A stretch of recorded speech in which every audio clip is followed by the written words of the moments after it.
Senhoras e senhores, sejam muito bem-vindos ao episódio 64, né, Ricardo? 64? É. 64 do Foguete Sem Ré. Estamos mais uma vez lançando esse episódio numa terça-feira, às 5h30 da tarde. E Ricardinho Sá, confesso a você que no episódio de hoje, meu amigo, está acontecendo uma das coisas que eu adoro quando acontece. Conte-me mais. Friozinho na barriga. Que coisa gostosa sentir um friozinho na barriga, né, meu amigo? Quando a gente vive sem sentir esse friozinho na barriga, é porque tem alguma coisa errada, né, Ricardinho? Concorda, Perde a emoção, não? Antes de subir no palco, o artista que perde isso diz que é melhor parar de fazer o que faz. Sabe por quê, senhoras e senhores?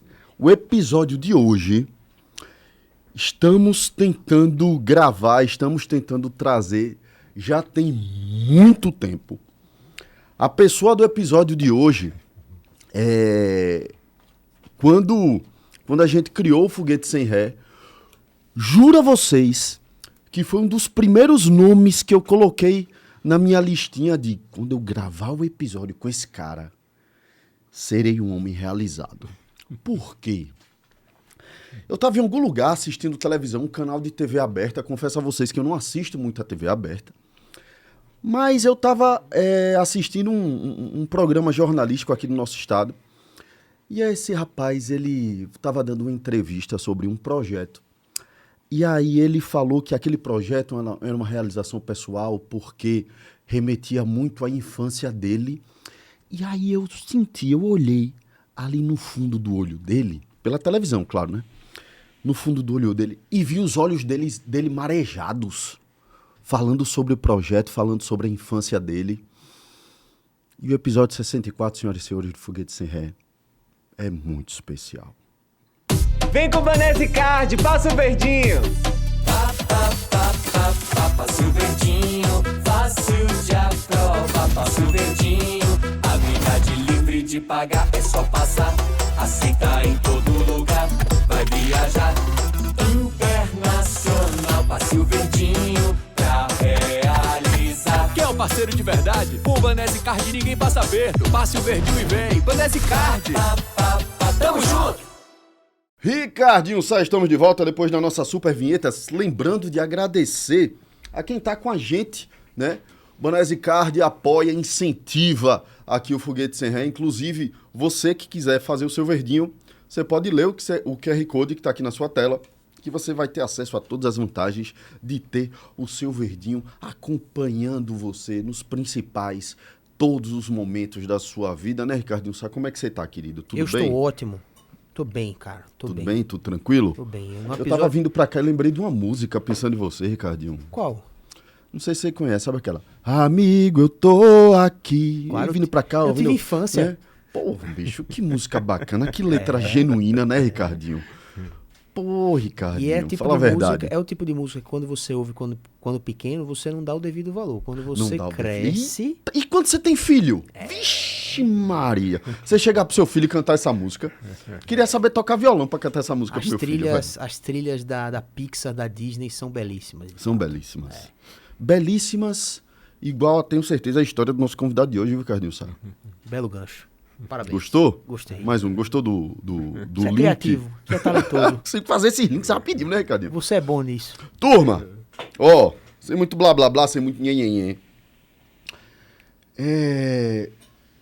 Convidado de hoje, assim, quero trazer uma reflexão que eu aprendi com meu pai. Quando você respeita muito uma pessoa e você aprende com ela, e você se inspira nela, e você, obviamente, tem um grande respeito, a melhor maneira que meu pai dizia de se referir a essa pessoa, de cumprimentar essa pessoa, é chamar de professor. Né? Tem coisa mais genuína e tem coisa mais bela do que a profissão de um professor, Ricardinho. Devia mais ser muito mais importante valorizada, de fato. para a formação da nossa sociedade. De fato. Né? E aí, tem muito tempo que eu tô enchendo o saco de André. André, e aí, me consiga um horário. André, me consiga um horário com o professor. Rafael Melo, meu amigo, meu irmão, me consiga um horário com o professor. Me consiga um horário com o professor. Não foi, André? E esse dia chegou, senhoras e senhores. Pois é. Esse é um dia bastante importante para a história do Foguete Sem Ré, para a história do nosso projeto, para a história do nosso trabalho. Por quê?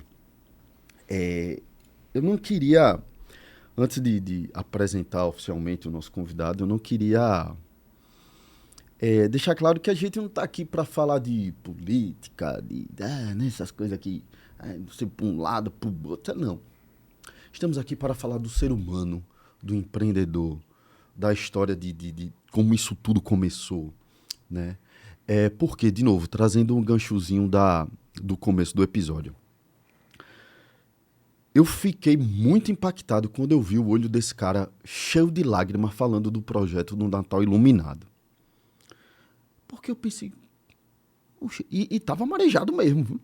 Tava marejado mesmo. É verdade. Eu não lembro qual foi o programa história. da televisão e tal. Peço desculpa até pro jornal, né, que transmitiu essa reportagem. Vou tentar resgatar isso. E aí, quando eu vi os olhos desse cara marejados falando lá Natal Iluminado, eu fiz, rapaz, tem alguma coisa diferente ali. E eu disse, puxa, eu quero levar esse professor, eu quero levar esse cara, quero levar o professor Laércio Oliveira pro Foguete Sem Ré. Professor, seja muito, muito, muito, muito bem-vindo. Muito obrigado pela sua agenda, pela sua disponibilidade, por ser tão acessível, né? Eu acho incrível isso. E a casa é sua. Obrigado aí, seja bem-vindo. Caramba, eu acho que a gente já pode terminar aqui, né? O Foguete Sem Ré, né? Porque muita gentileza da sua parte, Bruno. Muita gentileza. Fico muito feliz. Nunca aconteceu isso na minha vida. E isso que acontece aqui nesse momento. Nesse lugar bonito, nesse estúdio lindo. Ser recebido de uma forma tão carinhosa, tão gentil por você, por Ricardinho, me deixa assim... muito feliz. Na minha vida, eu sou muito emoção. Eu sou muito coração. Obrigado, professor. Somos iguais. Somos iguais. O professor, acho que ainda está um pouco distante, mas eu persigo isso no mesmo pensamento seu. O professor é um mestre, né? Aquele que conduz a nossa vida para onde a gente quer. Mas tudo que você narrou aí é tudo que eu busquei na minha vida. Você acabou fazendo uma síntese, fazendo reconhecimento público. Essa sua fala vai para qualquer lugar do mundo. E tudo que eu queria na vida é que o resultado do meu trabalho fosse o reconhecimento das pessoas pela pessoa que eu sou, não pelos cargos que tenho. Porque a minha história é uma história que nasce na base da pirâmide social. Uma vez uma pessoa disse a mim, não fale base da pirâmide social não, porque as pessoas não gostam muito disso. Eu disse, com todo respeito, você me desculpe, mas eu acho que eu tenho que continuar falando base da pirâmide social mesmo. Porque todo mundo que está na base quer alcançar o cume. E todo mundo tem o direito de construir os seus tijolinhos um atrás do outro e chegar onde quiser. Aliás, o ser humano, por natureza, ele pode chegar onde ele quiser. Basta ele querer.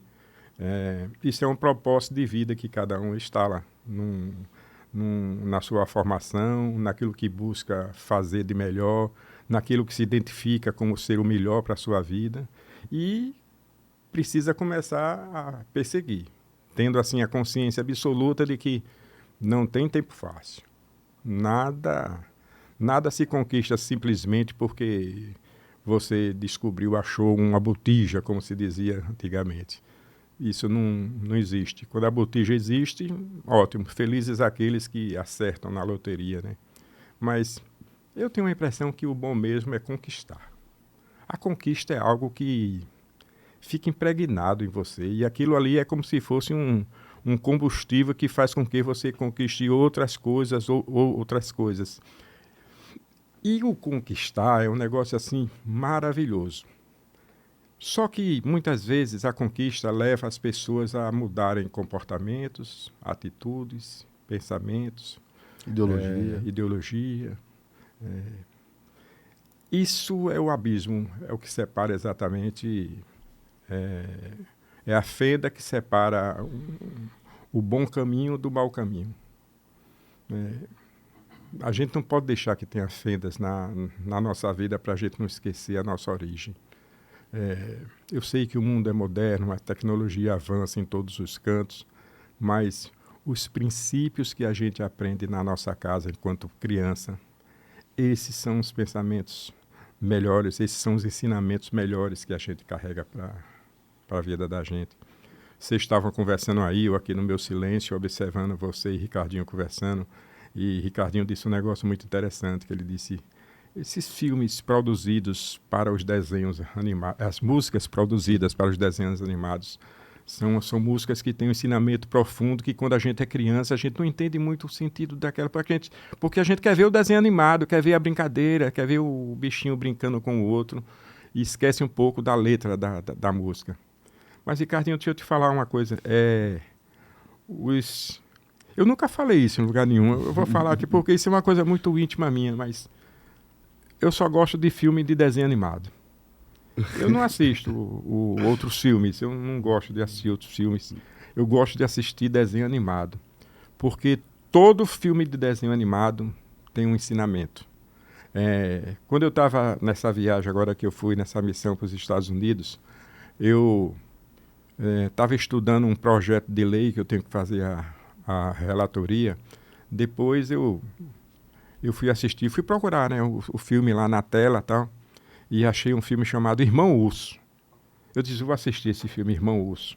Rapaz, o filme, o desenho animado me emociona, e todo desenho animado traz um ensinamento para a minha vida. Esse Irmão Urso, o objetivo dele é mostrar assim, você pode ser diferente na aparência, mas se o seu interior for igual, tá tudo bem. Vamos caminhar juntos, eu vou do seu lado, você vai do meu, e a gente caminha no mesmo propósito, até onde a gente quer chegar. Então, eu achei lindo essa sua fala, quando você se refere às músicas. E quando você ouve as músicas, cara, é de uma criatividade sensacional esse negócio. Mas, assim, isso é só a abertura da nossa conversa, e eu quero agradecer muito por esse momento aqui com vocês, e estou à disposição. Rapaz, você que está nos assistindo, ou você que está nos ouvindo, você não faz ideia da energia que está pulsando aqui dentro desse estúdio hoje. Sou um cara feito de energia, acredito demais na energia das coisas. E o foguete tem sido um presente realmente para mim, André. Talvez seja por isso essa conquista, né? Que a gente... foi tão desafiador para a gente conseguir essa agenda. Falando um pouquinho da música do desenho animado, professor, essa música que a gente falou, a letra dela diz o seguinte: amigo, estou aqui. Amigo, estou aqui. Se a fase é ruim, meu amigo, eu tô aqui. Ai, que profundidade, Ricardinho Sá. Olha que profundidade, que força, né? Professor, eu queria começar do começo. O senhor vem de uma origem humilde, e aí eu peguei sua história, né? Começou a trabalhar muito cedo, e aí pediu para sua mãe pagar um curso de datilografia.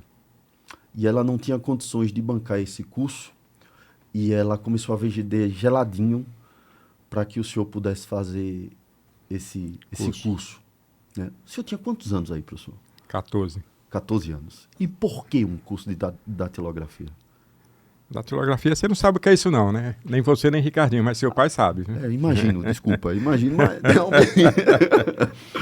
Mas eu fui o melhor aluno do curso de datilografia. Quando a gente começou a falar aqui, eu disse assim, você define o seu propósito de vida, onde você quer chegar, e você precisa fazer a sua parte.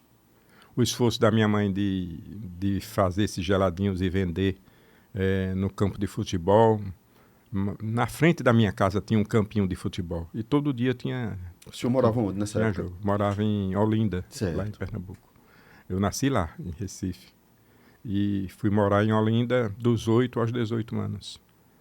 E foi lá que isso aconteceu. E minha mãe viu, os meninos entravam lá em casa para beber água.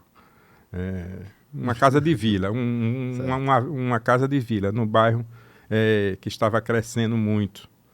Nós fomos um dos primeiros moradores para chegar na vila, Nós fomos o segundo morador, porque a gente não tinha para onde ir. E meu pai arranjou um caminhão na empresa que ele trabalhava, que era a Companhia de Eletricidade de Pernambuco, e nesse caminhão a gente fez a mudança da gente. E a gente entrou na casa do jeito que ela estava. Então, isso é muito ensinamento de vida. Isso faz você ter a dimensão exata do que são os princípios fundamentais que você precisa colocar na sua vida, os valores, principalmente os valores das coisas. Há muito tempo eu li um livro chamado O Valor das Pequenas Coisas. E quando você se debruça numa reflexão sobre o valor das pequenas coisas, você se torna um gigante. É o mesmo princípio da humildade. Hoje se fala muito em humildade, mas pouco se aplica à humildade. Mas voltando à minha mãe, ela enxergou que, se os meninos entram aqui para beber água porque eles têm sede. Se eles têm sede, eu posso oferecer um produto para eles e com esse produto eu junto o dinheiro, já que meu pai não podia pagar, eu vou juntando aqui o dinheiro e de repente dá para eu pagar o curso de datilografia. E esse desafio todos os meses... Que empreendedora, né? É interessante isso, né?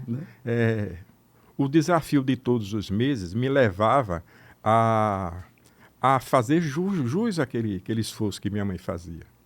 Era a Escola de Datilografia Santa Terezinha. Eu tenho o diploma até hoje, é desse tamanho o diploma. E eu precisava ser o melhor, eu queria ser o melhor, porque ali se eu fizesse bem o curso de datilografia, eu seria contratado rapidinho para trabalhar numa empresa. E aí fui o primeiro lugar, top, até eu fui um datilógrafo ousado.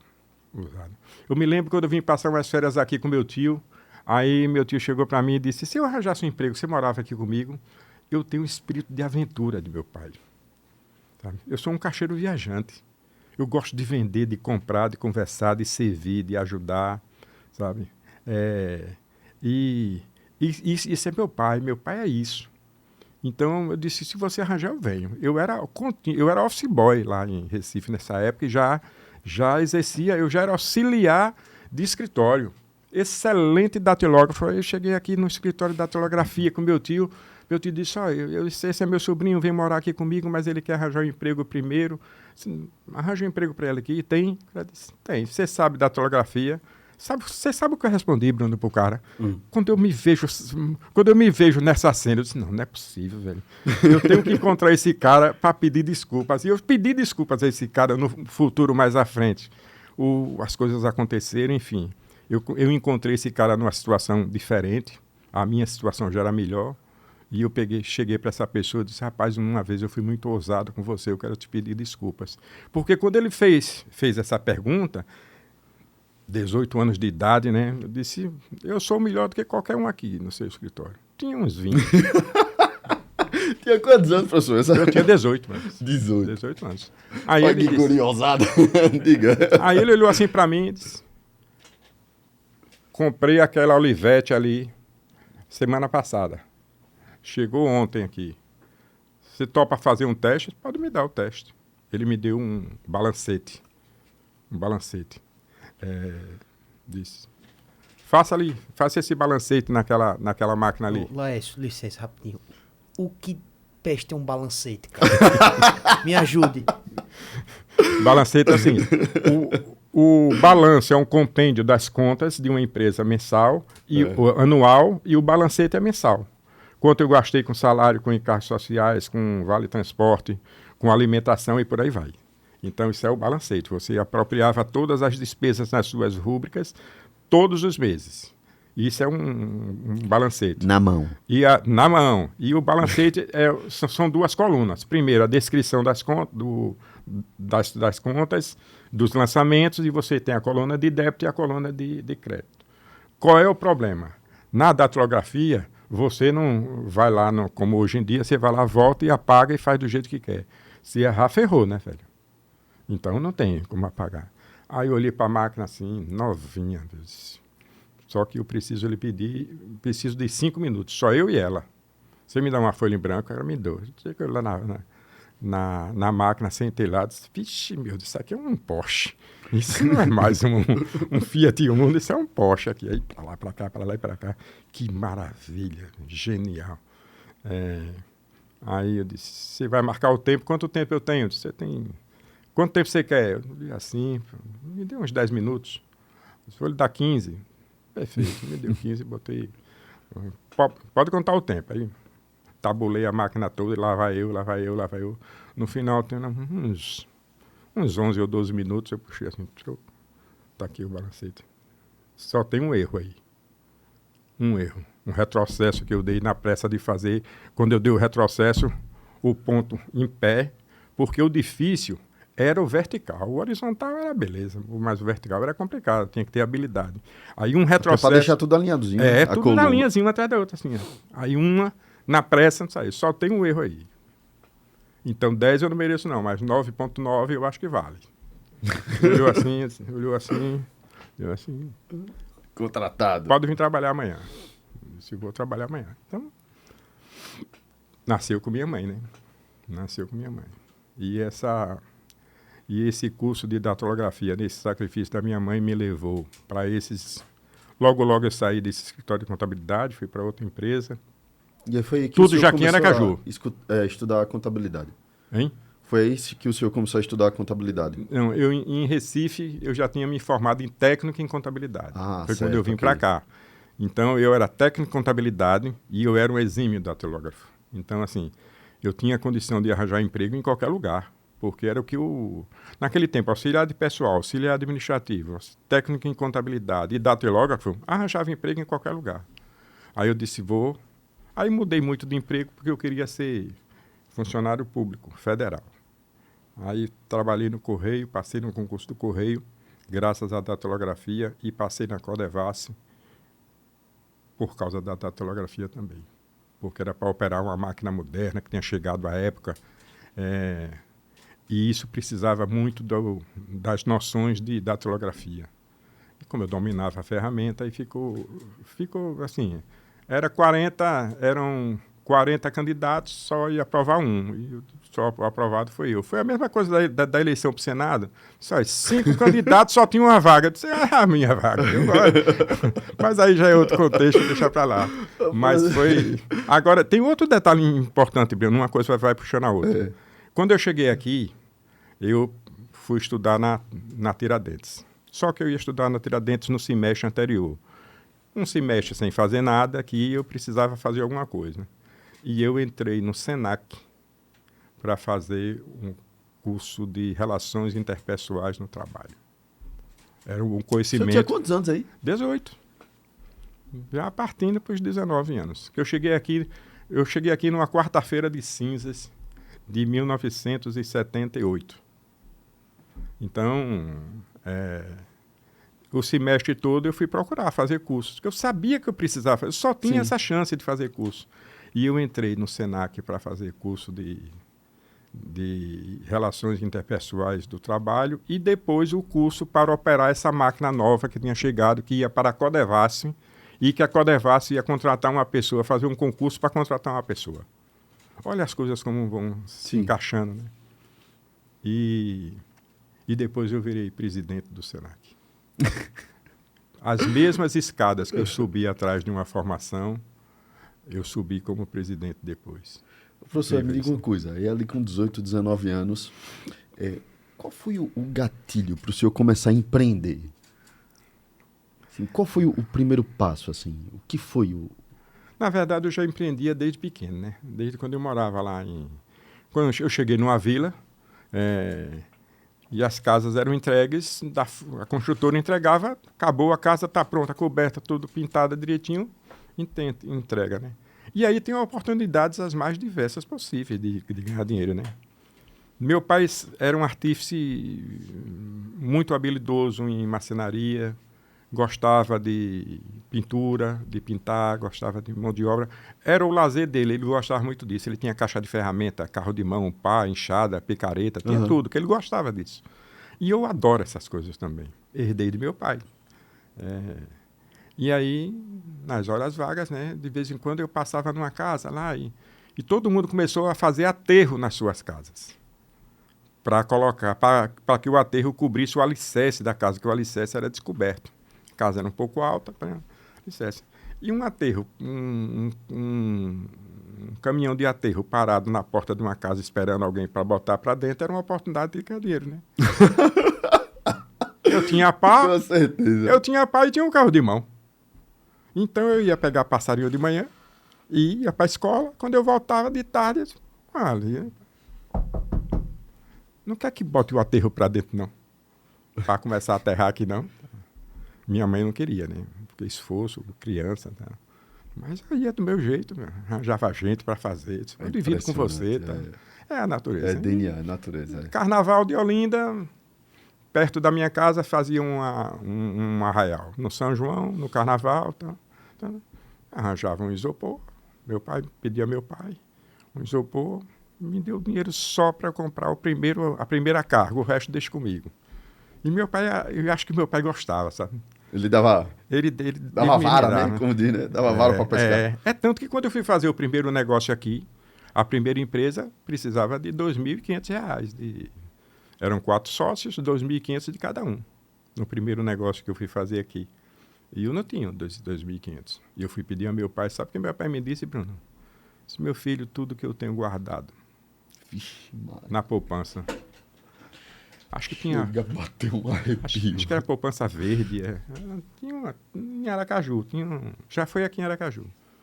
Ele morava aqui? Acho que tinha verdinha. Eu já tinha começado certo, a vir, a família toda. Certo. Aí eu disse, tudo que eu tenho está guardado, né, nessa poupança. E se não der certo? Não, meu pai, mas vai dar certo. Pode deixar. Me empreste que eu lhe devolvo. Aí ele disse, não. Tá bom. No outro dia, meu pai, vai dar certo, me empreste. Uma empresa fazer assim, isso. Eu só consegui juntar isso minha vida toda. Aí, mas vai dar certo, pode acreditar. Confie, vai dar certo. Ele me deu o dinheiro. Sacou o dinheiro. Foi comigo no banco, tirou o dinheiro todo. Disse, tudo que eu tenho, eu estou lhe dando. Ele me deu o dinheiro. E depois, outras empresas vieram, essa sociedade acabou, vieram outras empresas. E hoje tem a Multiserve, que tem 5.000 funcionários. Fatura mais de 100 milhões por ano. Tem 5.000 funcionários. E hoje são 4 ou 5 negócios. Porque um dia... O senhor devolveu os R$ 2.500 para o pai? Rapaz, acho que eu devolvi uns 250. Porque ele tinha um orgulho, né? Ele veio trabalhar na empresa. Eita, tá? Foguetão da peste. Aí ele veio trabalhar na empresa e ficava na rotina dele, né? Que se aposentou lá. Mas ele tinha um maior orgulho. Ele tem até hoje, ele tem 93 anos. Mas ele tem o maior orgulho do trabalho que a gente conseguiu fazer, juntamente com o Fernando, meu sócio. E foi isso. Mas assim, eu sempre digo assim, ninguém vence na vida sem ser ajudado. Um homem não cresce na vida se o outro não ajudar. Então... Essa primeira empresa foi de quê, professor? Serviço. Eu Também. só tinha chance em empresa de prestação de serviço. Mas qual foi o estalo, assim? Vamos abrir. Você ficar sintonizado com o mercado. 1983. Chega no Brasil a terceirização de serviços. Olha, outra coisa que linka com isso. Desde pequeno, vou dizer uma coisa para você e para Ricardinho aqui, que talvez vocês achem isso a maior cafonice, mas jornal para mim é bom. O jornal, num tablet, não é jornal. Por quê? Porque desde pequeno, eu e meus irmãos todos, a gente assistia meu pai chegar todo dia do emprego dele com o jornal debaixo do braço. Botava em cima da mesa assim. Eu pegava o jornal todo dia para ler as notícias. Então, isso criou em mim o hábito de entender como funciona dentro dos meus limites, mas entender como funciona o Brasil, o mercado internacional, essas coisas todas, só por curiosidade. Então, eu sempre fui ligado nas notícias. E em 1983, eu entendi que eu precisava abrir uma empresa de prestação de serviços, porque a terceirização estava chegando no Brasil. Certo. Existia um conflito, eu não vou entrar muito nesse tema, mas existia uma força de conflito muito forte no sudeste do Brasil, pelas montadoras que começavam a chegar no Brasil. Ford, Volkswagen, começavam a chegar no Brasil e eles tinham um conflito enorme com as centrais sindicais que se fortaleciam. É aí que surge Lula desses movimentos. Certo. E uma das formas que as indústrias, que as multinacionais encontraram para enfrentar as centrais sindicais era terceirizando a mão de obra. Certo. Pelo menos a maior parte da mão de obra. E isso foi feito muito bem, funcionou muito bem. Então começou a surgir esse movimento de terceirização. E esse movimento de terceirização cresceu para o país inteiro. Quando eu comecei a acompanhar essas notícias, eu disse... Olha, plim, como é que faz isso? Aí procurar saber. Eu era funcionário do Correio. E quando eu estava lá no Correio, um amigo meu me chamou e disse, Lécio, se você não tiver muito trabalho aí no seu setor, eu era do setor comercial, eu estou precisando de ajuda, rapaz, está tendo uma licitação lá em cima e eu preciso que alguém me ajude com a documentação, são muitas empresas. O que é a licitação? A licitação é para contratar uma empresa de prestação de serviços, de limpeza. Aí eu disse, limpeza? Serviços? É para lá que eu vou. Aí agilizei meu trabalho, até pedi o chefe para subir, ele deixou subir lá. Cheguei lá, tinha umas 20 empresas de prestação de serviços. E eu aqui, olhando a documentação. Depois fiz amizade com um deles e disse, me diga uma coisa, precisa de dinheiro para abrir uma empresa de prestação de serviço dessa? Eu disse, não, porque a terceirização funciona assim. Aí me explicou, você contrata, assinou um contrato, vai começar a trabalhar dia 1º de um mês. No dia 25 você fatura, até o dia 30 você recebe, você tem até o 5º dia útil do mês seguinte para pagar Sim. os trabalhadores, e aí você vai movimentando a empresa. Disse, então não precisa do meu dinheiro. Como eu não tenho dinheiro, foi os 2.500 que meu pai me deu para abrir a empresa. Então, a empresa está constituída. Para montar o capital. Disse, você me dá uma cópia da documentação da sua... Aqui não pode porque você está prestando serviço, mas você poderia me ajudar, me dizer como é que faz, podia encontrar com você qualquer dia. O cara foi super gentil, um empresário da Paraíba. E ele levou uma cópia, um dossiê da empresa dele todo. Ó, se abre uma empresa assim, você vai em tal lugar, é assim, assim, assim, assim. Você precisa primeiro ter atestado de capacidade técnica. Isso você primeiro tem que prestar um serviço para empresas privadas, para você começar, porque quando você vem para uma licitação, o cara diz capacidade técnica. Onde você já prestou serviço? E aí, eu era técnico em contabilidade. Aí eu disse, o que é que eu vou fazer? Vou prestar serviço em condomínios, para fazer uma rendinha. Trabalhava na Codevasf ou no Correio, aí eu não me lembro mais a época, e de noite ia fazer administração de condomínios. E na administração de condomínios, quando surgiu a ideia da empresa, eu disse, por que você não me dá os porteiros daqui e vigia, em vez de estar contratando pelo condomínio? Contrato por uma empresa, eu abro a empresa, você me contrata. Eu contratava, ele contratava, eu tinha o atestado eu participava. Então, assim, uma coisa foi engrenando atrás da outra. Você tinha quantos anos aí? Eu já tinha uns 20 anos, 21 anos de idade. É porque eu tenho que encurtar o tempo, eu não posso contar mais coisas, entendeu? Porque tem mais coisas nesse processo. Professor, e Fernando, assim, vou contextualizar. Fernando tem uma ligação bem próxima, né, com o meu sócio, com o Davi. E, pois, quando você vê aí 40 anos, né, de sociedade, assim, diante de tantos desafios, e principalmente uma empresa tão longeva que passou por tantas transformações sociais, políticas, antropológicas, tributárias, de tecnologia, de gestão, de liderança, etc., etc., de gerações das pessoas que estão trabalhando dentro da companhia. Como é que é isso, assim? Como é que o que é que o senhor pode ensinar para quem nos acompanha, a grande maioria empreendedores e empreendedoras, de trazer isso para os seus negócios? Dizem que sociedade é um problema, né? Menos para mim. Para mim foi a solução da minha vida. Fernando, ele é tudo para mim. Ele é meu sócio, meu amigo, meu confidente. Nunca briguei com ele. Nunca. 40 anos juntos e a gente nunca teve assim, um atrito. Mas eu posso resumir uma sociedade de sucesso da seguinte maneira. Quando você sair, ou fizer uma viagem ou alguma coisa e você voltar, nunca pergunte o que seu sócio fez.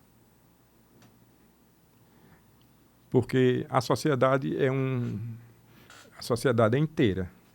Ela é muito mais do que um casamento. Ou você confia, ou é melhor não ter sociedade, fazer as coisas sozinho. Sociedade é você renunciar ao eu e você abraçar o nós. Sabe?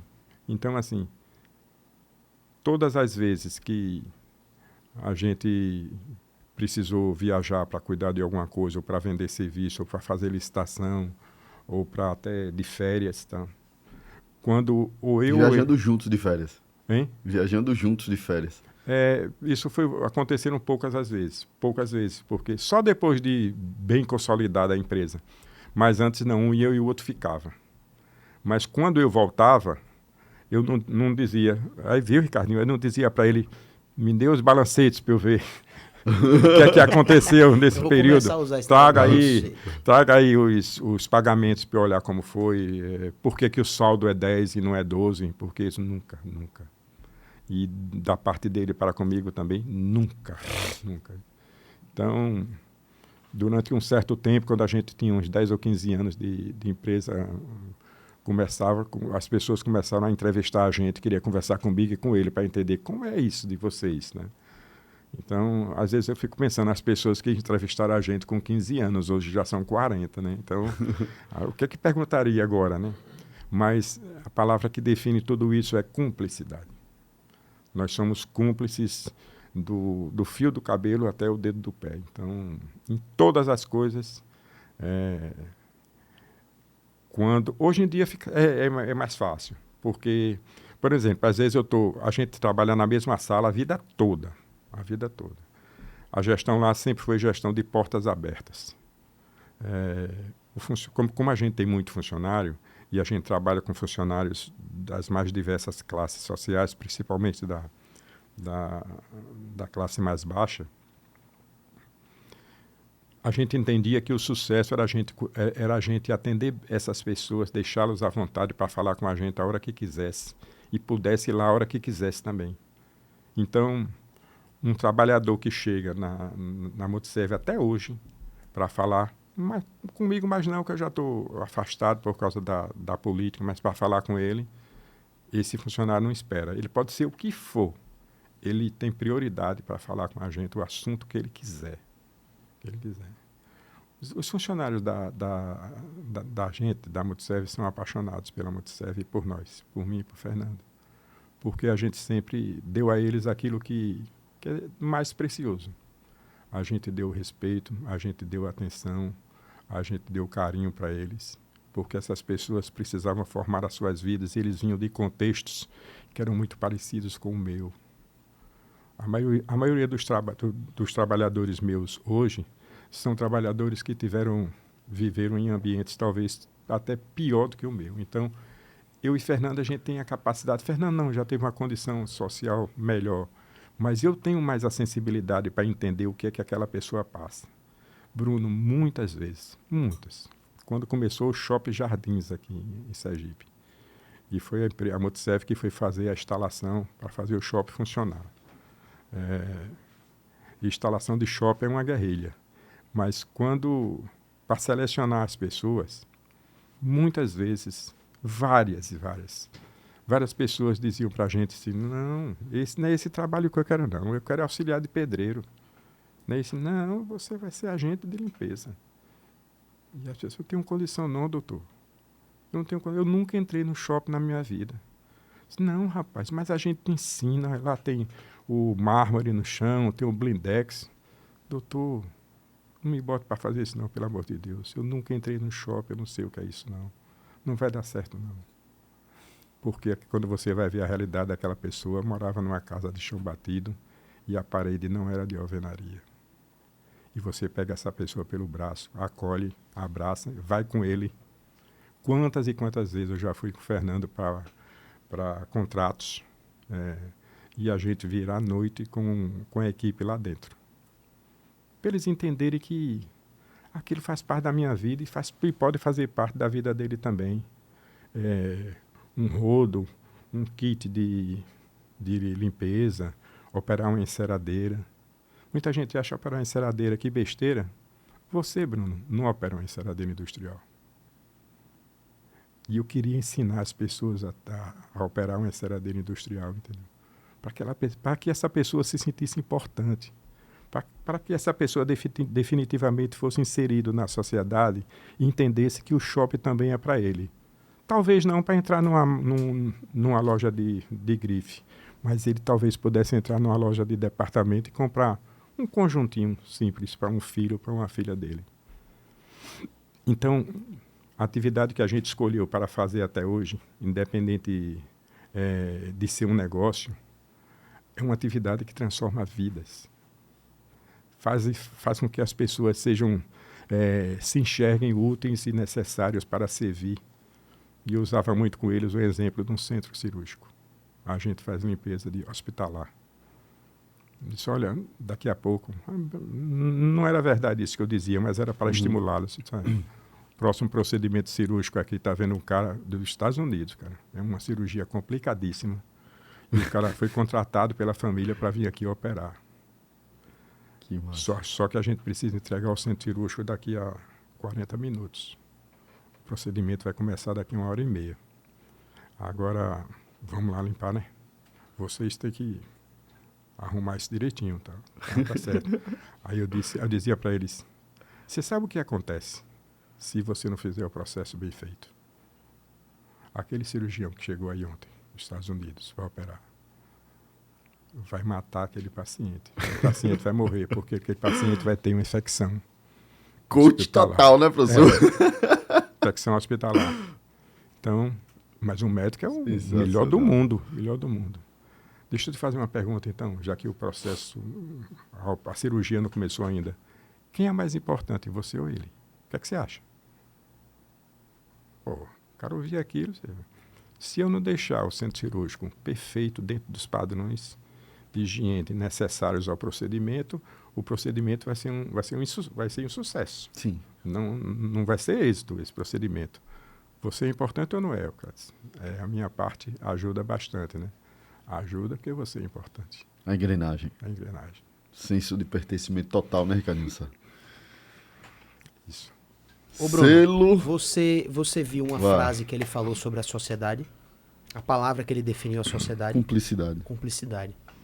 Das vezes que a gente recebeu convidados aqui que tem sociedades, você lembra de algum ter usado essa palavra específica? Não.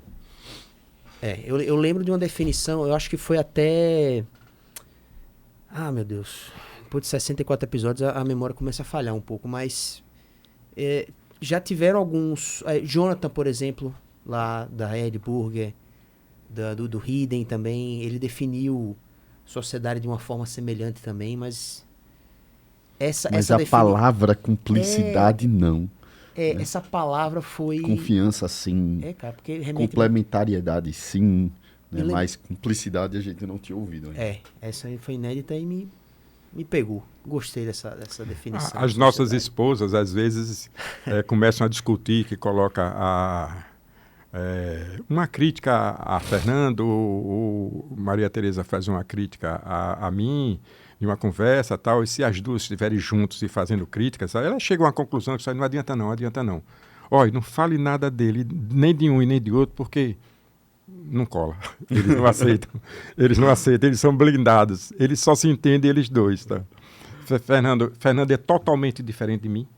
Totalmente diferente de mim. Então ele é razão, né? Hein? Ele é racional. Ele é racional. Ele é racional.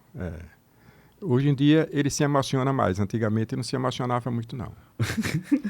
Mas Ele tem neto já, não, né? Não, tem não. Eu tenho 2, mas ele não tem, não. Mas antes ele não se emocionava, não. Hoje em dia ele é mais mamão, tá ficando como se diz, né? Hoje em dia ele se emociona um pouco. Eu acho ótimo isso nele, porque ele é uma pessoa assim muito... de uma alma assim extraordinária. Agora, porque as mulheres dizem que tem que ter muita paciência com o Fernando, que ele fica pensando, refletindo, Aí, às vezes, eu digo, né? A sabedoria está, às vezes, na reflexão. Né? Às vezes, a reflexão é tardia. Quando acabou de refletir, já acabou. Já perdemos a oportunidade. E quantas vezes eu tive que atropelar? Fernando, isso aí não dá para pensar muito, não. Vamos resolver logo. Porque a gente vai perder a oportunidade. Aconteceu numa oportunidade de negócio com a gente na Vale, em Carajás, no Pará. Imagina. A Multiserve saiu daqui, foi prestar serviço na Vale, lá em Carajás. Isso há 15 anos atrás. E o desafio lá é porque as empresas não se sustentavam lá. Mercado difícil, um ambiente difícil, regras de exigências no teto, mas lá era um lugar de oportunidades. E as empresas não conseguiam se manter lá. Eu disse, é para lá que a gente vai. E um contrato, era um valor assim estúpido, mensal. E aí, eu disse, é para lá que a gente vai. A primeira equipe que eu mandei para lá tinha chovido, na região chove a partir de outubro, novembro e tal. E várias pontes caíram, então parava, aí atravessava de barquinho, ou então numa ponte improvisada, pegava o carro, chegava na outra, parava de novo. Quando eles voltaram, eu disse, é muito difícil prestar o serviço lá. Eu disse, a oportunidade está exatamente nessa dificuldade. A gente está lá até hoje. E também, o empreendedor sergipano, ele é mais casca-grossa, né, professor? Fala a verdade. Ele é mais casca-grossa. Ele vai para qualquer lugar do mundo, meu amigo. Ele tira de letra. Verdade. Professor, me diga uma coisa. Agora vou dar um cavalo de pau aqui no papo. Queria começar a entrar ali na Fé Comércio, né? Que eu acho que foi aí que nasceu, me corrija se eu estiver errado, foi aí que nasceu o Natal Iluminado. E como eu falei no começo do episódio, foi o senhor contando sobre a criação, a sua ideia do Natal Iluminado, que deu esse insight, esse estalo dessa minha insistência com o senhor André para a gente estar aqui batendo esse papo hoje. Como é que foi isso, professor? Sei que sua gestão transformou ali a Fé Comércio. Hoje a Fé Comércio tem uma visibilidade, peso, né? O peso da responsabilidade, né? Uma visibilidade gigantesca, incrível, um monte de obra entregue, enfim. Queria que o senhor contasse um pouquinho dessa história, assim, fechando no desenvolvimento, na criação do Natal Iluminado. Veio de uma história familiar também, né? Quando eu cheguei na Federação do Comércio, eu precisava... E o foco da Federação do Comércio, o objetivo dela maior é cuidar dos comerciários, aquecer a economia, aquecer o movimento nas lojas, trazer os empresários para perto. Os empresários brasileiros, de um modo geral, não são... a exceção é a região sudeste e a região sul, mas o restante do país não é associativista. Ou seja, cada um só trabalha olhando para o seu umbigo, não olha o coletivo. Isso é um erro gravíssimo, gravíssimo. Eu acho que hoje isso é um pouco melhor, mas ainda é muito ruim. Mas quando eu me envolvi mais com a atividade sindical patronal, isso era um absurdo. Mas quando eu era pequeno, meu pai era motorista de ônibus. Aí eu tinha uns 6 anos de idade. Uns 6, 7 anos de idade. Que a gente não tinha mudado ainda lá para Olinda. E eu levava o café e o almoço de meu pai, ou eu e minha irmã, no terminal do ônibus. Quando o ônibus chegava, tinha um intervalo ali de 15 a 20 minutos para começar a rodar de novo. Certo. E meu pai sentava com a gente num banquinho no meio-fio para fazer a refeição dele. Depois a gente pegava o prato e levava de volta para casa. E assim ia. Perto do Natal, meu pai, eu não sei se fui eu ou minha irmã, pediu ao meu pai presente da gente de Natal, né? Meu pai dava o dinheiro à minha mãe, eu me lembro bem, eu ia com minha mãe para o centro da cidade para comprar o sapato e a roupinha da gente de Natal, né? Para que a gente fosse para a igreja, todo mundo com roupinha nova, tudo bem. Mas minha irmã pediu um presente de Natal. Aí meu pai disse que não tinha como comprar um brinquedo, um presente de Natal. Mas ele teve uma ideia, disse, vamos dar uma volta comigo. Aí minha irmã foi, não era tão longe para casa da minha mãe, avisou a minha mãe, a gente vai dar uma voltinha com meu pai. E meu pai era noite, meu pai botou a gente num ônibus e levou para dar uma volta no Recife. E Recife é conhecido como a Veneza brasileira, e no Natal fica belíssima, as pontes todas decoradas, iluminadas, com aquilo. E aí eu fiquei encantado com aquele negócio que vi. Lindo, muito lindo. Aquela imagem nunca saiu da minha mente. Quando eu cheguei na Federação do Comércio, falando sobre como estimular o comércio no final do ano, como deixar o centro da cidade acordado até mais tarde para que as lojas estendessem o horário de funcionamento. Eu disse, como eu faço isso? Aí a imagem de infância voltou. Eu disse, se eu tiver luz, se eu tiver um atrativo que faça com que as pessoas venham para cá. Aí surgiu, fui levar para a diretoria a ideia do Natal iluminado. E era na Praça Fausto Cardoso a ideia, e no primeiro momento a resistência foi grande, inclusive de Fernando. Disse, rapaz, esse negócio não vai dar certo não, Lécio. No centro da cidade, 6 horas da noite, acabou. Não tem mais nada para fazer isso. Não. Vamos fazer na 13 de julho. Eu disse, não faz sentido. A 13 de julho já é viva. Eu preciso fazer com que o centro fique vivo. Sim. E aí, vamos fazer. Né? O primeiro desafio foi... O primeiro projeto era 400 mil lâmpadas. Que acenderam realmente no Natal. Foi o primeiro projeto. Mas me causou um pouco de frustração. Porque as 400 mil lâmpadas, isso era na primeira parte, só era na Praça Fausto Cardoso mesmo. Não era Almirante Barroso e nem era a Praça da Catedral, só era o primeiro trecho. E... Não gerou impacto assim? Não, a minha emoção não... O senhor queria? Não foi a luz que eu vi. Não bateu. Não foi a luz que eu vi. Então. Mas ali, né, eu me lembro do doutor Albano olhou para mim assim, que eu convidei ele para ir, Edivaldo, assim, um sorriso amarelo, tal, eu disse, me ferrei, esse negócio ficou muito bom não, precisa botar mais luz e tal, mas, enfim... Foi o primeiro start. Primeiro ano. Rapaz, no segundo ano, a gente saiu de 400 mil lâmpadas para 1 milhão de lâmpadas. Bicho, um projeto maravilhoso. Fui atrás de patrocínio. E aí, quando acendeu o Natal Iluminado, velho.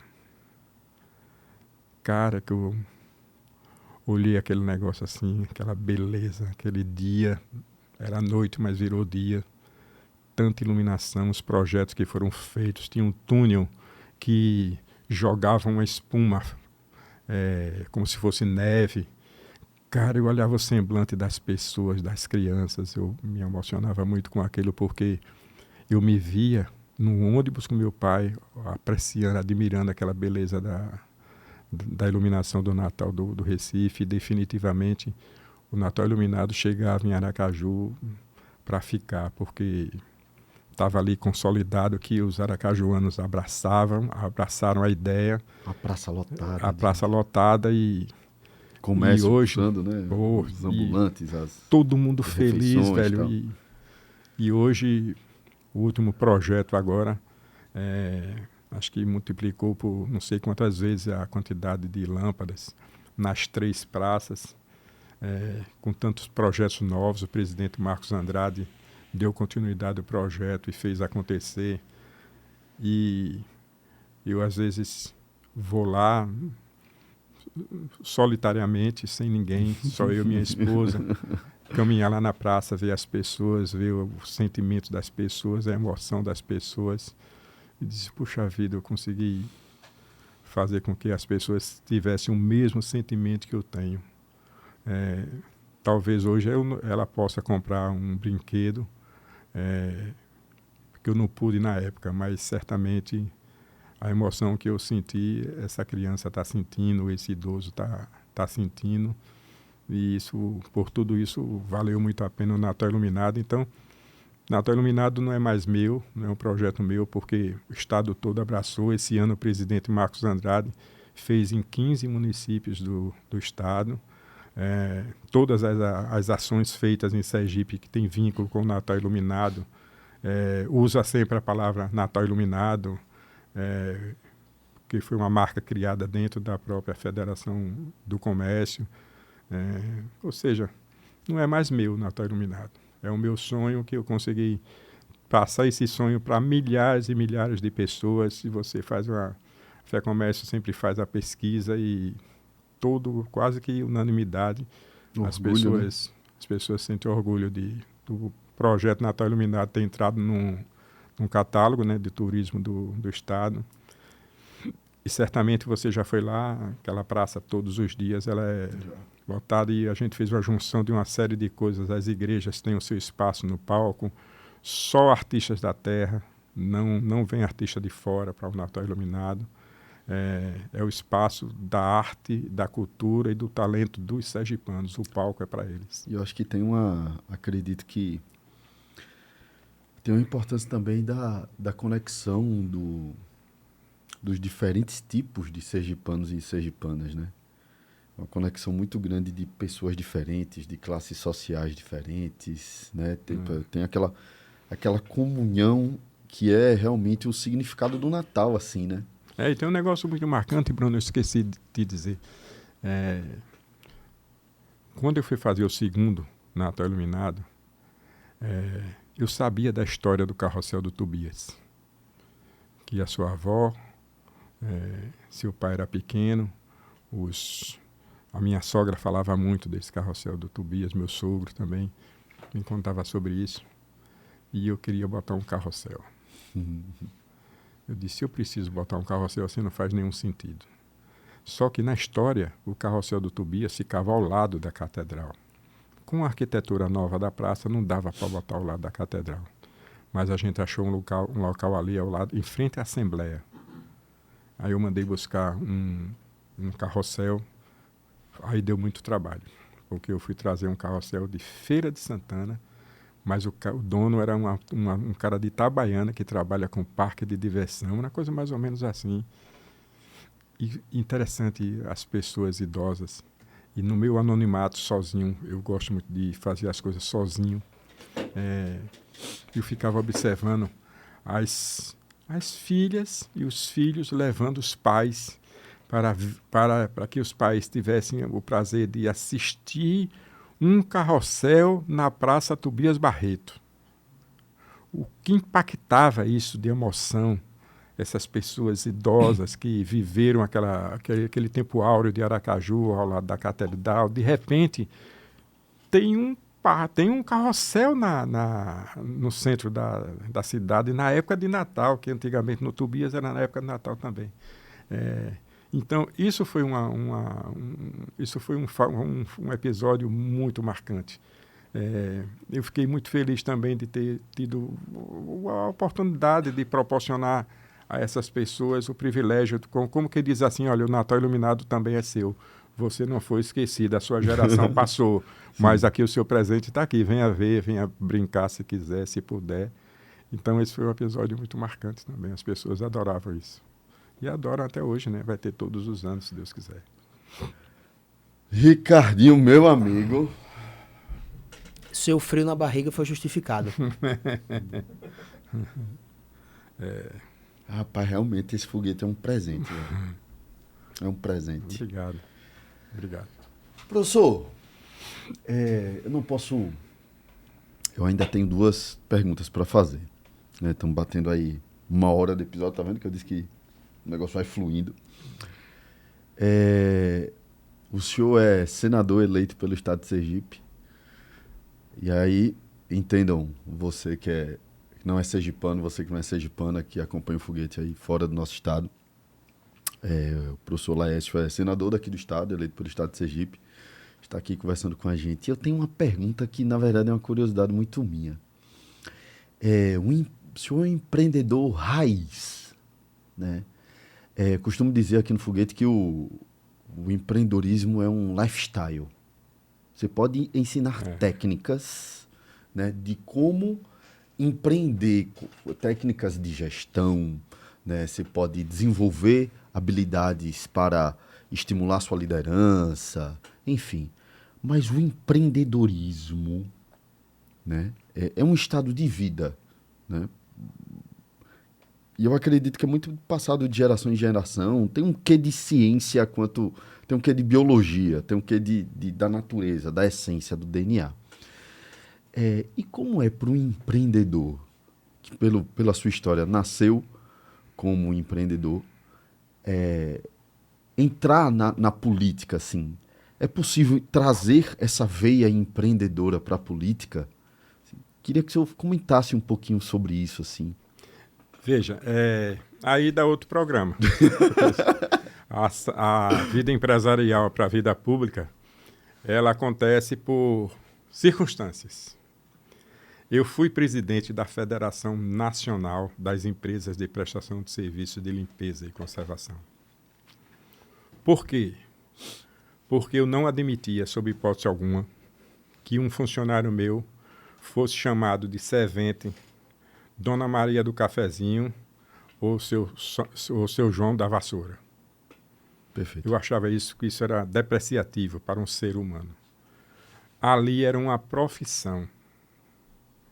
E eu fui o relator, eu contei a história um pouco, como eu entrei na atividade de prestação de serviços, contei um pouco, só um briefzinho muito rápido sobre a terceirização, como ela chegou no país.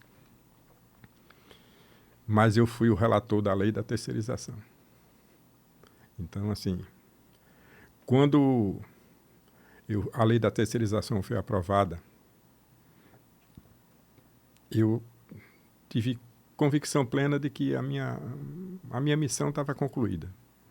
Era eu entregar ao país uma lei que protegia as três partes, os três atores principais numa relação de terceirização, que era o contratante, que precisava ter a segurança jurídica para que os contratos fossem respeitados, o empresário, para privilegiar os bons empresários e punir os maus empresários, e principalmente os trabalhadores, que precisavam ter o respeito não só do contratante, mas também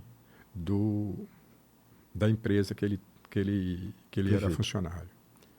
Porque muitas das vezes, na terceirização, Bruno, talvez você não saiba disso, mas o trabalhador terceirizado, ele tinha um refeitório diferente, um vestiário diferente. Ele não podia estar no mesmo ambiente onde estava o empregado, por exemplo, de uma indústria. Uhum. E isso não era digno. E eu precisava mudar esse cenário. Como relator da lei da terceirização, eu fiz isso tudo acontecer. E hoje o Brasil, a atividade de terceirização no Brasil tem uma lei, e essa lei é regida e é seguida à risca por quem opera dentro do setor de terceirização.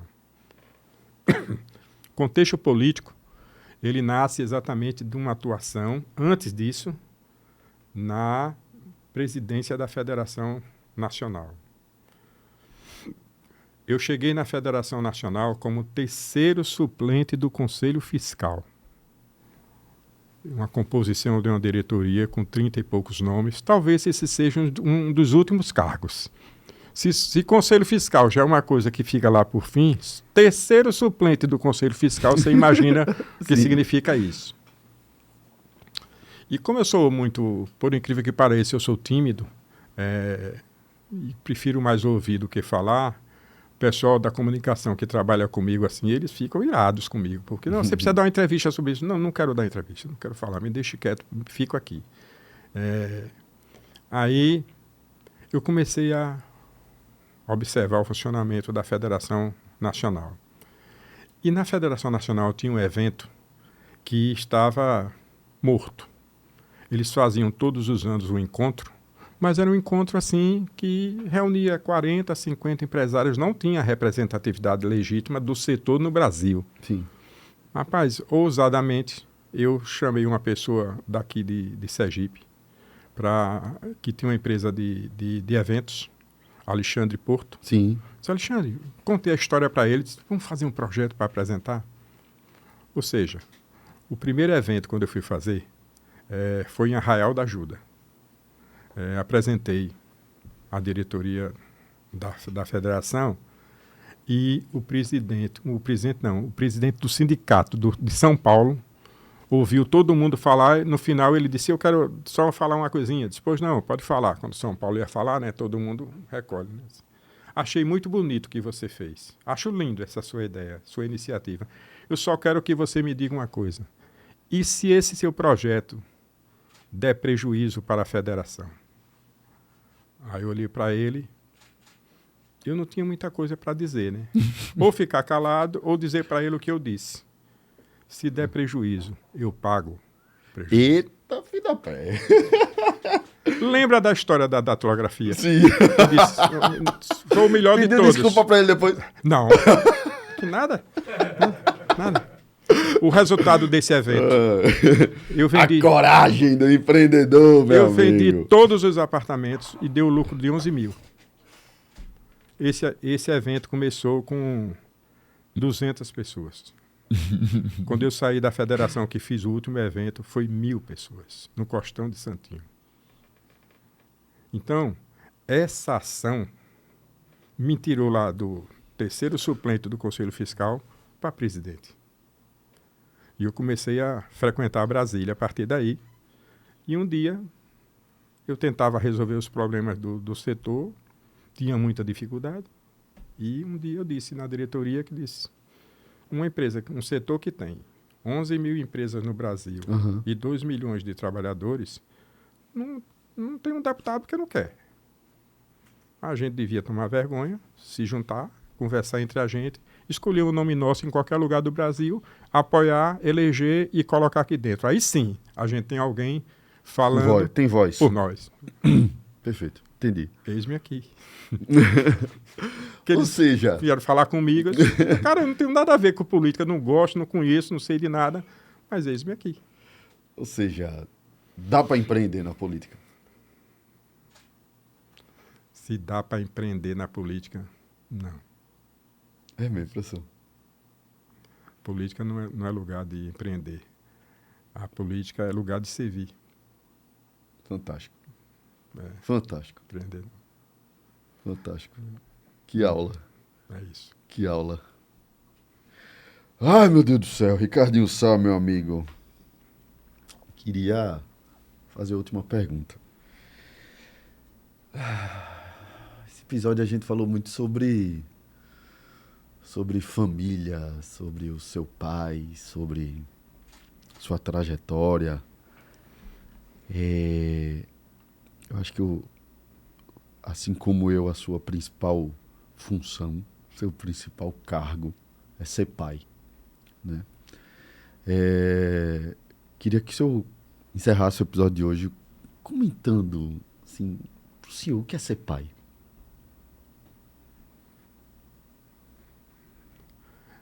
Ser pai é ser totalmente dependente. Ser pai é transpor o impossível em favor dos seus filhos. Ser pai é transmitir princípios que vai pavimentar a vida dele a partir do momento que eles começam a, como se diz no popular, né, engrossar o pescoço. E hoje se engrossa o pescoço muito cedo, né? Ser pai é saber ser filho. Eu honro meu pai e minha mãe até hoje. Se eu receber um recado aqui agora, dizendo, seu pai está chamando você aqui para você vir aqui agora, pode estar onde estiver. Eu vou lá ouvir o que é que meu pai quer me dizer. Essa essência a gente não pode perder. Porque tudo que eu sou na vida, eu devo à formação que eu tive do meu pai e da minha mãe. Então, ser pai é você festejar as glórias do seu filho, mesmo que não seja glória. Mas que depois, se você entender que não é glória e que aquilo não é muito bom para ele, mesmo depois, numa caminhada, em um bate-papo, em uma cama despretensiosa. Sabe aquele momento que você chega, entra no quarto do seu filho, deita na cama dele, fica lá prosando também um pouquinho, pede para ele desligar o celular, deixar de lado o celular, tablet, essas coisas todas. Sabe aquele momento que você vai caminhar com ele que bota o braço assim por cima e começa a fazer um passeio para tomar um café ou qualquer outra coisa?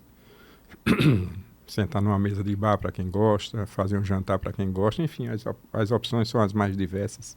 Caminhar na praia. Ali entre você e ele, você pode dizer aquilo que você entende que a experiência da vida lhe deu. Porque naquele momento você enxerga que aquilo não é muito bom para ele. Mas no fundo, Bruno, ser pai é ser presente. Eu procuro ser presente na vida dos meus filhos todos os dias. E eu sei que isso é uma missão muito difícil, porque eu tenho uma filha que está no céu. Eu tenho uma filha que mora em Nova York. Eu tenho uma filha e um filho que moram aqui. A minha filha perdeu ela era casada, morava nos Estados Unidos, tem 2 netos. E de repente minha filha perdeu o marido dela, ele tinha 45 anos de idade. Ser pai é num momento como esse, você largar tudo que você está fazendo e você chegar lá. E você apenas chegar. Você não precisa falar nada. Você não precisa dar opinião em nada. Você precisa apenas ficar do lado. Eu tenho a impressão que isso passa para o filho ou a filha a certeza de que, se eu precisar de qualquer coisa, ele está aqui perto de mim. Se eu não precisar de nada, ele vai ficar no silêncio dele aqui, me dando a força que eu preciso. Isso é ser pai. É assim que eu sou com os meus. Irmão, depois dessa a gente... Tá bom, né, Bruno? Tá bom, velho. Tá bom, né, velho? Ei, bichão. Rapaz, que doido. Derrubou o boi lá. Conseguiu derrubar o boi. Derrubou o boi. Derrubou o boi é Bem, ótimo, né, esse Ricardinho? esse boi aí pra derrubar é fácil. Chora um bocado esse rapaz. Imagina quando for avô. Ah, Meu Deus do céu. ser avô é muito bom, viu, Bruno? Ave Maria. Eu tenho 2, uma menina de 11 e um menino de 7, mas eles são americanos, né? E agora meu desafio, eu tenho um desafio, eu tenho 64 anos, vou fazer 65 para a semana. Meu desafio é aprender a falar inglês. Eu não me aceito ser um senador da República, representar o meu país e precisar de intérprete. Quem tem que falar sou eu. Eu tenho que aprender a falar inglês. Eu estou há 1.410 dias estudando inglês. Todos os dias. Todos os dias.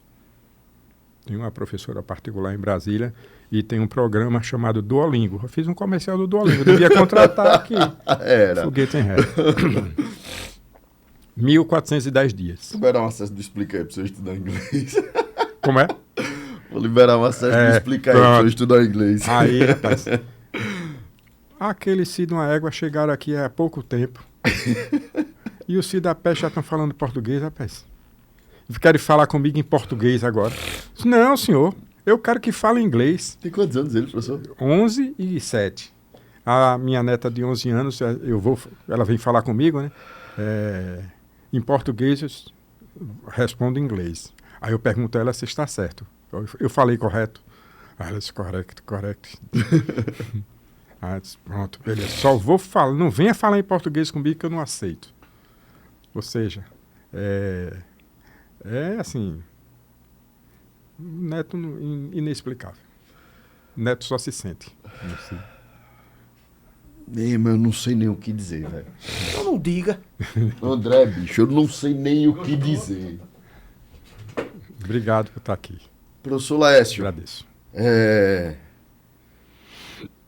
tenho certeza que agora mais uma vez, né?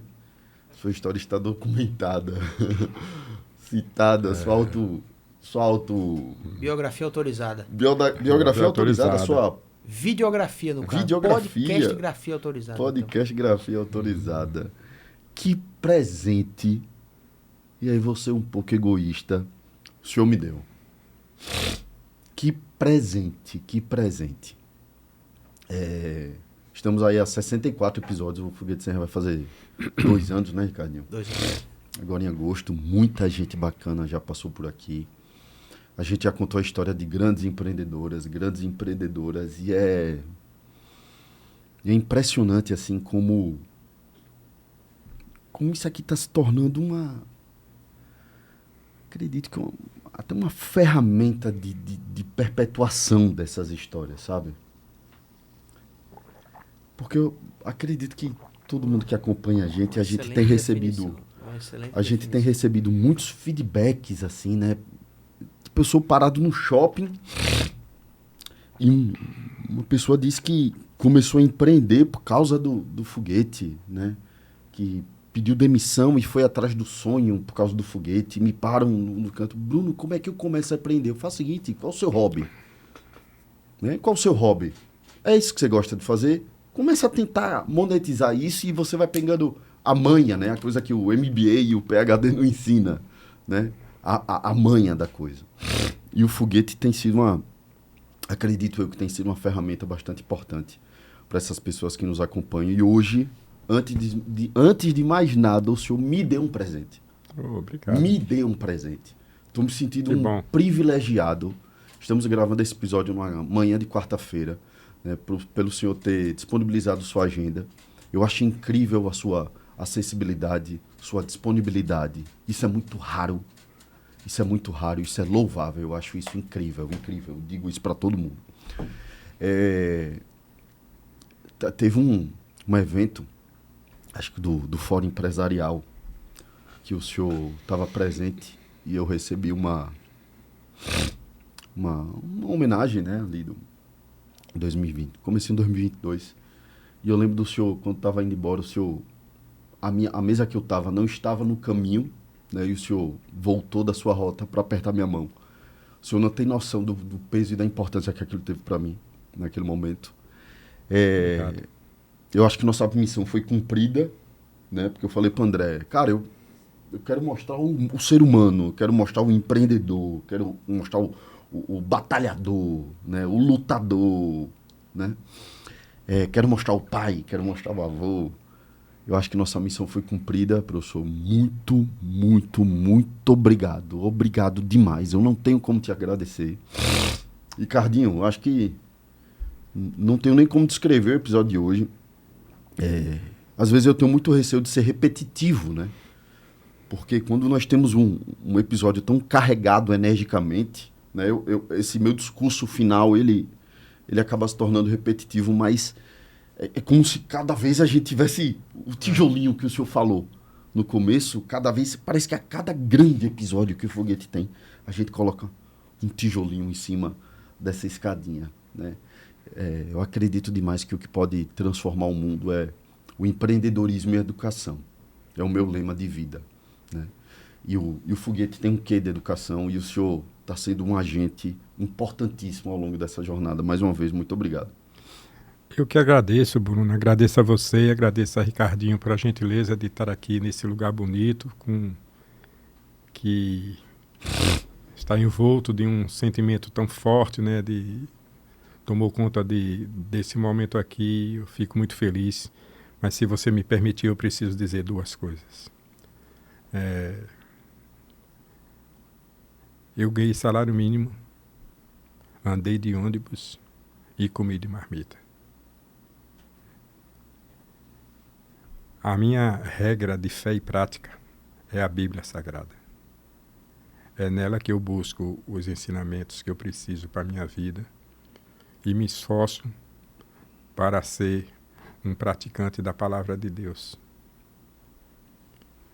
Tudo que eu alcancei na minha vida, eu sempre busquei os fundamentos nas Escrituras Sagradas. E eu sempre quis que, à medida que as conquistas foram chegando, eu sempre quis que essas conquistas não mudassem o meu ser. Salomão é um personagem da Bíblia que ele pedia a Deus que preservasse a humildade dele. E eu também peço a Deus que preserve a minha humildade, como Deus tem preservado até hoje. O meu comportamento perante a sociedade como toda, a quem eu tenho o maior respeito, uma gratidão sem fim, por mim eleger 3 vezes deputado federal e 1 vez senador. As pessoas que acreditaram em mim e me deram as suas empresas para que a gente fizesse o serviço de limpeza, vigilância, portaria, mão de obra especializada, monitoramento eletrônico, controle de praga e por aí vai, tantas coisas. Eu tenho uma gratidão enorme a essas pessoas. Porque esse conjunto todo de ações me coloca exatamente no estágio que eu estou agora. Mas a essência de tudo isso e o bom de tudo isso são as pessoas. É você ter a convicção plena que você pode voltar. E eu faço esse exercício de fato, porque ele é bom para mim, me faz bem. Eu faço o exercício de andar nos lugares que sempre andei, da maneira que andei, para que as pessoas sintam que também é possível a quem quiser. Então, quantas e quantas vezes, e depois do Senado isso ficou pior, a relação das pessoas comigo no seguinte sentido. As pessoas me encontram, eu adoro feira e supermercado, e eu vou sozinho, como eu te disse. E as pessoas dizem, não acredito não. Eu me lembro que na primeira eleição para deputado, eu fui para a feira sozinho, e eu fico brincando com os feirantes. Eu disse, não, eu vou vender aqui na sua barraca. E começava a vender na barraca do cara. Se ele sabe vender mesmo, não, já fiz carrego de feira, eu conheço esse negócio aqui e tal. E um dia desse, uma vez, eu peguei uma jaca e abri assim, num cantinho assim, no meio fio, comendo jaca. O cara virou feirante, olhou assim para mim, Ricardinho, disse, não, você não é deputado, não. Um deputado federal jamais faria um negócio desse. Por que não? Sou sim, meu irmão. Eu sou, não estou dizendo você que eu sou. Procure saber aí se eu não sou. E na feira e no supermercado, a mesma coisa. Nunca vi um senador fazendo feira sozinho. Por que nunca viu? Porque nunca viu, porque talvez o sistema nunca provocou as pessoas que foram, e eu não tenho nada contra o comportamento de ninguém, a procurar exercer o seu cotidiano, sabe? Como sempre foi, porque isso é prazeroso, mas principalmente porque isso vai passar. E eu digo aos meus pares, olha, eu estou esses 14 anos na vida pública, meus pares do Brasil inteiro, e você pode consultá-los no Brasil inteiro. Meus pares têm muito orgulho de mim, porque a minha essência é intocável. E eu protejo a minha essência o máximo que eu posso. Eu procuro ser a mesma pessoa, ter o mesmo comportamento, ter o mesmo respeito às pessoas, porque isso, antes de qualquer coisa, é bom para mim. Porque o dia que tudo isso passar, talvez o senador seja você, e eu vou encontrar você, talvez, em algum lugar, sabe? E eu vou ter de você o acolhimento, eu vou ter o carinho, porque você vai estar me devolvendo aquilo que eu te dei. E a gente só devolve aquilo que a gente recebe. Então, assim, obrigado demais por poder estar aqui com vocês agora. Obrigado por me receber aqui. Para mim também foi muito bom. Você é um cara incrível. Porque a pessoa só é incrível quando outra pessoa, que você não sabe nem quem é, fala bem de você. Porque quando as pessoas têm educação e não gostam, ou o cara não é incrível, as pessoas ficam caladas. Quando não querem criticar, né? Como crítica, às vezes é falta de educação, ou a maioria das vezes é falta de educação. Então você é um cara incrível, porque pessoas que me conhecem e conhecem você falaram muito bem e falam muito bem de você. Então eu fico muito feliz em poder estar cercado de gente boa. Eu digo sempre a eles, a André, a Hugo, que é um menino de muito talento, que trabalha comigo, latino, que é mais famoso do que eu nas andanças. Fotógrafo latino. É um ícone, um personagem, né, Latino? Então a gente vai fazendo o trabalho aí junto. Agradecer a você, Ricardinho, um exemplo do seu pai, meu amigo querido. Aquilo ali olha um exemplo ali. Ele podia passar aqui um dia todo contando a história dele aqui. Que já passou. Já, né? Já. É orgulho para muita gente. Patrimônio sergipano, Ricardo Sá. E finalmente eu quero dar uma sugestão. Fica à vontade. Foguete é seu. Eu sempre digo assim às pessoas com quem converso, digo sempre assim, a minha natureza é uma natureza empresarial. Eu sou político sim, estou político sim, mas a minha natureza é empresarial. Eu acho que o foguete sem ré, vocês falam assim, programa 64, 65, então, podia ser o número do foguete sem ré, você podia preparar um termo para buscar as assinaturas e a autorização de todas as pessoas que passaram por aqui, esses 64, ou 70, ou 75, aí depende do tempo, porque a coleção da fala de todas essas pessoas, hoje, já é um livro. Torná-lo real, materializá-lo, é só questão de articulação. De detalhe. Aí são os detalhes. Aí é a parte mais fácil. Difícil é a pessoa falar. Então, se a pessoa autorizar, autorizo publicar a minha fala. Já tem um livro pronto. Então, Rapaz, acho que massa, velho. Bora, Ricardinho. Podia fazer, A gente completa o episódio 100 e lança Coletânea. histórias de 100 grandes empreendedores e empreendedoras. Não tem nada.